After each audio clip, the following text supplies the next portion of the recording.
If someone were to ask you, like, what are some problems that can be solved with STEM, what would you say to them?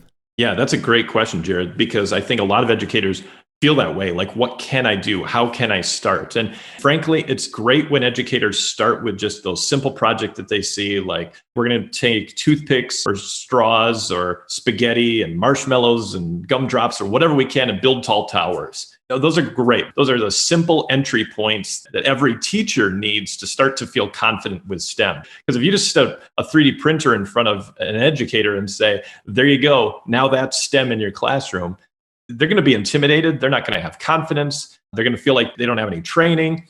So I think we really need to build that up for every educator to say, okay, what's something I could do this week to incorporate some simple, practical STEM thing into my classroom? Maybe it's we're going to take the kids around the school and pick up all the trash. And then we're going to think about all the different types of trash we saw and say, what kind of recommendations could we make to the city council? What kind of recommendations could we make to the food service at our school to maybe limit some of those things? That's a simple thing. It doesn't require any funds, even much pre-planning. It's just, let's, maybe throw some rubber gloves on, grab some trash bags, and let's go do that.